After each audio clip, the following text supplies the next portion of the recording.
이전과는 좀 다른 느낌적 상황에서의 반도체 주가 움직임을 혹시 못 느끼셨나요? 하이닉스가 강하지 않느냐, 고점 돌파했더니 않냐. 네. 지금 시점에서의 삼성전자 하이닉스 주가 움직임을 우리가 예상해 볼 수 있을 겁니다. SK하이닉스는 이제 이익률 기준에서도 뭐 더 긍정적인 지표가 좀 나오지 않을까, 주가에 대한 기대감까지도 재차 좀 반영을 시켰는데 본장에서 뭐 그렇게 지금 크게 뭐 빠지고 있지는 않지만 네. 이걸 과연 좀 악재로 좀 보기에는 너무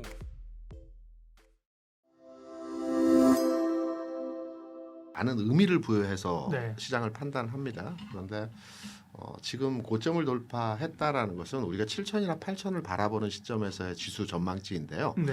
그 지수를 가기 위해서는 시간이 좀 걸릴 거라고 판단이 되고 있고요. 그리고 최근에서의 반도체 전체적인 분위기는 나쁘지 않으나 이전과는 좀 다른 느낌적 상황에서의 반도체 주가 움직임을 혹시 못 느끼셨나요? 기존에 지난해 삼성전자 기준에서 판단해서 말씀드리면 지난 9월에 전 고점 3,300포인트를 돌파하는 시장에서 삼성전자가 선도적인 역할을 했습니다. 먼저 움직였죠. 지수가 돌파하기 전에 삼성전자가 먼저 고점을 돌파하고 주가 움직임이 나타났습니다. 그리고 지난 12월이었죠. 5,000포인트 돌파할 때도 마찬가지로 삼성전자가 먼저 돌파하면서 지수를 끌고 왔습니다. 그리고 이번에 6,000포인트 돌파할 때도 삼성전자가 아마 10% 이상 주가 상승하면서 네. 지수의 6,000포인트 이상의 상승 동력이 되었었거든요. 하이닉스가 강하지 않느냐, 고점 그러게요. 돌파했더니 않냐, 네. 이렇게 말씀하실 수 예. 있습니다. 그럼 거기에 대한 논리도 또 있습니다. 왜냐하면 반도체가 아주 강세 현상의 시장을 주도했던 적은 최근의 상황뿐만이 아니고 21년도에도 반도체가 강했거든요. 지수가 3,266포인트 1월 11일 날 찍는 이 시점에 삼성전자는 96,800원을 찍었습니다. 네. 그리고 그해 6월에 3,316포인트 고점을 다시 찍었거든요. 그러니까 3,266포인트 1월의 고점이었고요. 6월에 점진적 상승을 보여주면서 3,316포인트 고점을 찍었습니다. 이 과정에서 삼성전자와 하이닉스의 주가 변화에 대한 분위기를 판단해 보려면 지금 시점에서의 삼성전자 하이닉스 주가 움직임을 우리가 예상해 볼 수 있을 겁니다. 그때 21년도 1월부터 6월까지의 삼성전자 하이닉스 주가를 보게 되면 삼성전자는 1월 11일에 96,800원 고점 찍고요. 9만 원에서 8만 원 사이에서 왔다 갔다 옆으로 눕는 과정에서의 가격 차를 보여줬고요. 하이닉스는 1월 11일에 13만 원 고점이었습니다. 그리고 15만 원까지 올라갔습니다. 큰 폭은 아니지만 하이닉스가 반도체 전체적인 분위기를 좀 끌고 가는 형태였다라고 시장을 평가하고요. 다만 13만 원에서 15만 원을 한다면은 탄력도 측면에서 그렇게 강하지는 않았다라고. 지금 시장에서는 지수가 고점 뚫고 시장에 대한 평가 상향치 되어지는 지금 분위기에서 반도체에 대한 기대치가 굉장히 높아졌어요. 삼성 하이닉스에 대해서 뭐 물가를 굳이 말씀드리지 않아도 네. 이전의 상승 탄력도와 유사한 형태의 상승 탄력을 가져갈 것이라고 많이들 생각을 하고 계십니다. 그런데 기대한 만큼의 상승 탄력도가 단기간 내에 나타나기보다는 시간을 두고서는 삼성전자가 저는 개인적으로 40만 원 말씀을 드렸지만 40만 원 가치의 주가를 움직여주는 형태가 되어지겠지만 단기적으로 뭐 4월, 5월, 6월 네. 이 현상에서 가격 차의 변화를 보게 되면 삼성전자 하이닉스보다는 다른 대형주의 네, 흐름들이 네. 좀 더 강화된 맞아요. 형태가 되어질 가능성이 높지 않나 이렇게 생각합니다. 삼성전자가 고점을 찍을 때 항상 반도체 부분의 이익치가 가장 높았을 때 고점을 찍고 주가가 많이 빠졌거든요. 7만 원대에서도 그렇고요. 9만 원대에서도 그렇고요. 반도체 사이클이 2018년, 21년 이렇게 3년, 4년 차 주기로 사이클이 왔을 때 항상 실적이 좋고 주가가 고점 찍고 하락하는 경우들을 많이 봤습니다. 그런데 지금의 반도체 사이클은 이번 분기 시점에서 고점을 찍는 흐름이 아니고요. 다음에 나올 이슈들이 계속 대기되어져 있는 상태이기 때문에 이번 지난 4분기 1분기 실적이 고점이다라고 판단할 수는 없습니다. 2분기에 좋아지고요. 3분기에 좋아지고요. 그리고 내년도에는 또 여러 가지 반도체 산업에 대한 긍정적 방향으로 진행될 수 있는 일정들이 또 남아 있거든요. 그렇기 때문에 반도체 슈퍼사이클에 대한 부분들이 이번에 올 초에 마무리가 되었다라고 볼 수는 절대 없는 상황이기 때문에 반도체 주가는 좀 더 올라가는데 다만 제가 앞서서 말씀드렸던 부분에 대해서 한 번 더 주지해서 설명드리면 기대치에 대해서 지난해 9월, 10월에 8만 원, 9만 원, 10만 원에서 20만 원까지 올라가는 과정이 한 2달 만에 올라갔거든요. 그러면 앞으로도 한 2달 만에 30만 원, 40만 원 가는 걸 기대하고 계실 텐데 주가의 흐름은 이제 완만하게 움직이는 형태에서 시간차를 두고 주가가 움직일 가능성이 높기 때문에 급하게 또 빠른 주가 흐름의 부각에서 이런 대응으로 시장에 참여하시는 것보다는 여유를 가지고 투자해야 되는 지점에서의 상황이 아닐까 이렇게 판단합니다. 최근에 48.4%까지 빠졌죠. 네. 1, 2, 3월 대비해서 삼성전자에 대해서 거의 30조 이상을 매도를 했고요. 특히 이 매도는 3월에 집중되어져서 매도가 되어졌던 부분입니다. 이 매도에 대해서는 제가 세계 채권 지수 편입과 관련돼서 네, 선제적 말씀하셨죠. 반응이라는 예. 지난 시간에 말씀을 드렸던 부분이 있는데요. 4월 들어서는 매수로 전환했습니다. 다만 앞서서 또 말씀드린 것처럼 이제 속도 조절 차원에서의 흐름으로 이해하는데요. 외국인 투자자들이 현물 시장에서 대략 한 5조 원을 4월 들어서 매수를 하고 있습니다. 여기에 선물 시장은 방향성을 보고 투자하는 선물 시장은 7조 원 정도 매수를 했기 때문에 외국인 투자자들도 시장의 방향성은 상승 쪽으로 두고 현재 접근을 하고 있습니다. 그러면 내용적 흐름으로 종목 간의 상황을 보게 되면 5조 원의 주식을 샀습니다. 그런데 5조 원 중에서 삼성의 하이닉스의 절대 비중의 부분이 얼마인가를 판단해 보게 되면 삼성전자가 대략 한 1조 2천억 정도 돼요. 하이닉스가 1조 5천억 정도 됩니다.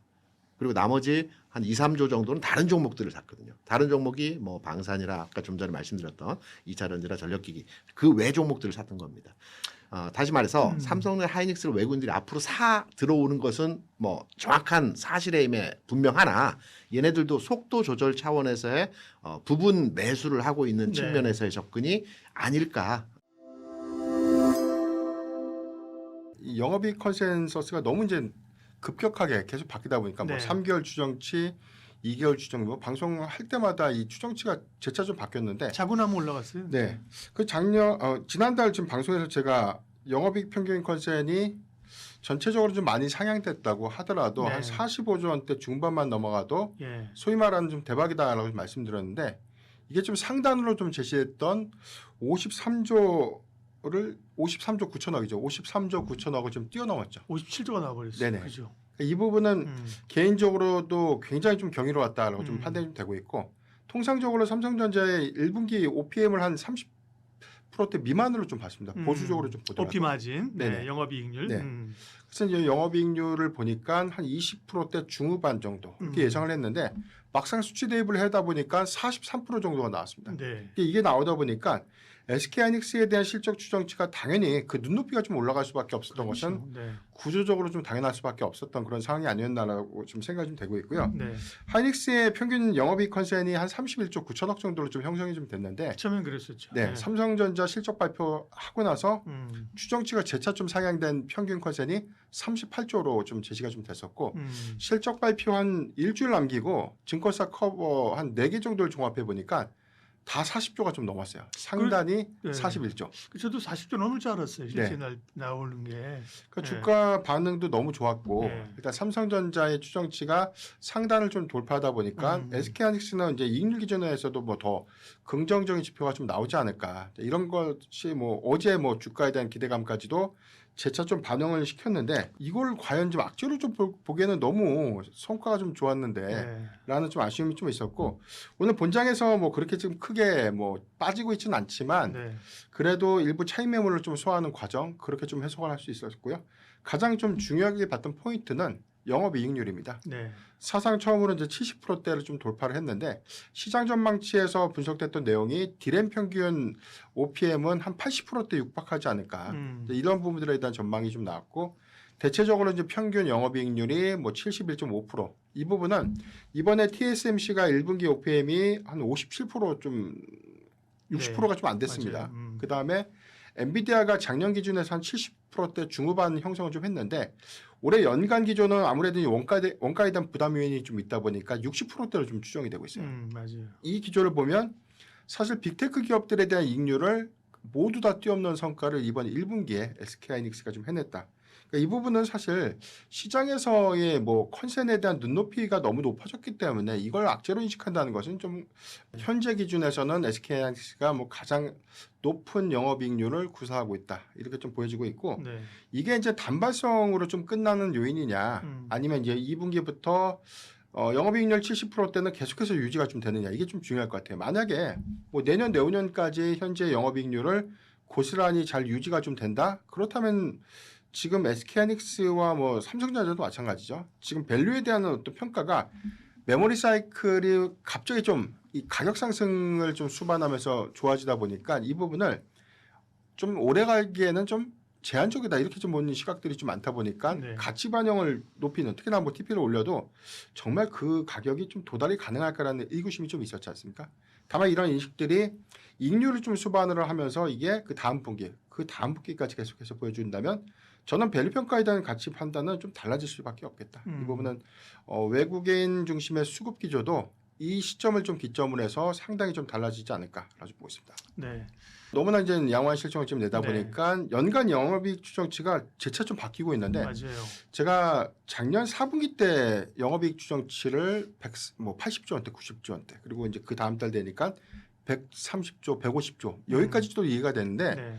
지금 이게 200조 원대까지 올라갔다가 일단 평균적으로는 영업이익 추정치가 연간으로 추정했을 때 293조까지 평균적으로 좀 형성이 좀 됐고요. 네. 최근 커버를 보면 국내에서도 330조를 좀 전망하고 있어요. 전체적으로는 330조에서 상단이 이제 350조까지 좀 제시가 좀 됐는데 네. 해외 IB에서도 역시나 315조에서 320조 되니까 평균적으로 이제 상단에 대한 범위는 330조 이상 정도의 연간 영업이익 추정치가 삼성전자에 좀 대비했을 때 기대 요인들이 좀 될 수 있겠고 네. 하이닉스의 경우에는 연간 영업이익 추정치가 이제 180조인데 이건 실적 발표하기 이전에 이제 평균 수치니까 네. 이번에 영업이익 추정치를 다시 한번 좀 환산을 좀 하다 보면 평균적으로는 저는 220조 정도로 좀 상향되지 않을까. 그렇다면 이제 상단으로 좀 제시될 수 있는 가격은 한 280조 원 이상 정도로 제시가 좀 될 수 있지 않을까. 그래서 오늘 아마 실적 발표를 했으니까 내일부터 뭐 증권사 리포트가 막 커버가 좀 나오겠죠. 달라질 것 같은데 네. 이 기조는 재차 좀 바뀌어질 수 있을 것 같고요. 중요한 요인은 사실 이제 2분기에 이익 추정치를 정말로 잘 할 수 있을까? 당장 2분기만 좀 놓고 보더라도 삼성전자가 이제 57조인데 다음 분기에 영업이익률을 거의 뭐 90조대 육박까지 좀 그러니까요. 전망을 예. 하고 있고요. 예. 하이닉스의 경우에도 한 2배 정도니까 한 80조에 좀 육박하는 그런 네. 수준까지 좀 제시가 좀 되고 있지 않나. 근거가 좀 있는 부분인데 지금 뭐 트렌드 포스트라든가 이제 카운트포인트 리서치에 대한 자료를 보면 불과 한 3주 전까지 디램의 가격이 뭐 평균적으로 40% 정도, 낸드는 한 최대한 60% 정도 가격 상승 기조가 이번 2분기에 좀 반영될 수 있다라는 보고서가 좀 나왔는데 최근에 이 트렌드 포스가 다시 한번 해당되는 어떤 전망치를 변경했어요. 뭐라고 했냐면 1분기 디램 가격 대비해서는 디램이 한 58%에서 63%, 그 다음에 이제 낸드는 70에서 78% 정도 가격이 이번 2분기에 더 상승할 것이다. 그러니까 일단 4월 첫 주차에 대한 동향들 보면 뭐 1분기 대비해서는 한 25%에서 30% 정도에 대한 가격 상승 기조가 일부 이제 현선 물가에서 좀 확인이 좀 되고 있는데 이게 아마 이제 4월 중순에서 이제 말로 이어져서 이제 업데이트되는 과정을 보면 아마 트렌드 포스가 좀 전망하고 있는 뭐 40%대 이상은 이번 2분기에 가격 상승 요인으로 좀 작용할 수 있다. 그렇다면 우리가 지금 평균적으로 좀 추정치를 보면 1분기보다 2분기에 대한 출하량들이 더 증가될 수 있는 요인이잖아요. 왜냐하면 HBM4에 대한 양산이 이제 하반기라고 하면 이번에 이제 2분기에 해당되는 공급 물량들이 좀 더 증가될 수 있는 요인들. 특히나 이번에는 뭐 스마트폰에 대한 출하량 연동 효과도 있고 그다음에 그 이외에 가격 상승 기조 이전에 뭐 PC라든가 일반 서버용 물량들에 대한 공급량들도 1분기 대비해서 이제 2분기가 좀 더 증가되는 그런 요인들을 좀 고려해 보면 충분히 좀 영업이익 추정치는 1분기 대비해서 거의 뭐 90%에 육박하는 수준 이상의 상승률을 좀 이번에도 좀 확인할 수 있는 기회가 좀 되지 않나라고 보고 있습니다. 네. 삼성전자는 이제 확정 실적 발표에서 해당 내용들이 좀 언급될 수 있다. 다만 이제 시장에서 좀 보는 전망들은 가격 상승폭이 완만한 상승이 아니라 일단 주차별로 이 바뀌어지는 것들, 특히나 가격만 올라가는 것이 아니라 재고했던 부족분들이 일반 고객사의 적정 재고 비율이 한 6주에서 8주 정도가 좀 적정인데 이게 2에서 4주 차로 좀 떨어졌다가 뭐 지난달 기준에서 보면 한 1, 2주 재고로 좀 바뀌었다는 것이죠. 그렇다면 이제 타이트한 이제 공급 기조를 좀 감안해 보면 고객사 입장에서는 안정적인 물량을 받아야 되는 이슈. 여기에서 가격 상승폭을 좀 제한시키면서 단가에 대한 매력도를 좀 높이는 그런 협상들을 구체화할 수 있지 않을까. 그래서 이제 LTA 계약에 대한 어떤 시장의 네. 관심도가 좀 높은데 이건 지금 현재 관점에서는 뭐 상당수 이 하이퍼스케일러들 중심의 논의가 이루어지고 있다라고 보고 있기 때문에 뭐 이거는 뭐 좋아질 것이다, 그럴 것이다라는 것보다는 뭐 현실화된 부분들이기 때문에 LTA 계약에 관련된 구체적인 사항들은 아마 이제 컨콜 이후에도 세부적인 어떤 내용들이 좀 언급될 수 있는 가능성이 높다. 그렇게 좀 보고 있습니다. 호황기에서는 항상 이제 이 리스크 요인들에 대한 지적들이 많이 나올 수밖에 네. 없잖아요. 과거 이제 엔비디아가 예. GPU 칩의 개발 초기에도 사실 뭐 딥시크 출시되면 뭐 큰일 난 것처럼 난리가 났는데 1년 지나고 보니까 딥시크는 거의 뭐 보이지도 않는 존재가 됐죠. 그다음에 그 동안 이제 엔비디아는 GPU의 가치가 더 상향되면서 오히려 이익 추정치라든가 시장 점유율을 더 확대시켰던 그런 요인들이 있었고요. 다만 그런 주장들을 무시할 필요는 없다라고 보는 게 네.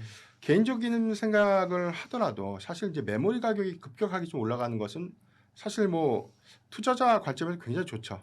근데 다만 이제 수요 관점에서 보면 고객사가 사실 이 메모리 수급도 원활치 않은 상태에서 가격의 상승 기조가 당연히 좀 올라가다 보면 일단 제품의 이 판가 연동 효과가 좀 크게 나타날 수밖에 없지 않습니까? 일반적으로 뭐 PC라든가 뭐 IT 기기 같은 특히나 뭐 스마트폰 같은 네. 뭐 지금 현재는 뭐 가격 동결을 좀 했지만 이게 마냥 계속해서 좀 동결할 수 있는 기조는 아니고 차기 모델은 뭐 가격 인상이 좀 불가피하다. 최소 20만 원에서 뭐 고사양 모델은 한 40에서 50만 원까지 스마트폰 이 가격이 좀 올라갈 수 있는 그런 부분들이 좀 현실화가 좀 됐는데 가격이 상승하게 되면 이 수요자, 그러니까 시장 수요자들에 대한 구매 의욕은 굉장히 좀 떨어질 수밖에 없는 요인이고요. 일단 뭐 수요가 감소하게 되는 부분들은 당연히 생산의 감소. 그래서 이 부분은 메모리 가격에 대한 어떤 타이트한 수급도 좋지만 수요가 뒷받침해주지 못한다면 역시나 메모리 가격이 계속해서 좀 좋아질 수 있다는 가정은 좀 제한적이다. 그렇죠. 네. 가격의 연동 효과는 네. 그래도 전방 수요, 그다음에 이제 IT 수요라든가 이런 부분들에 대한 어떤 직결 영향들 좀 고려해 보면 네. 레거시 부분에 대한 가격은 무한해서 상승할 수는 없다 이렇게 좀 보고 있고요. 다만 다르게 좀 봐야 되는 부분이 현재 메모리 가격의 상승을 좀 주도하는 게 레거시 부분이 아니라 고사양 칩에 대한 수요가 워낙 좋다 보니까 특히나 GPU 고객사 이외에 뭐 하이퍼스케일러 기업들이 자체 칩에 대한 수요가 좀 너무나 크다 보니까 네. 그 수요 때문에 가격이 좀 올라갔던 요인들 음. 이 부분을 좀 주목해 봐야 된다라고 판단하고 있습니다.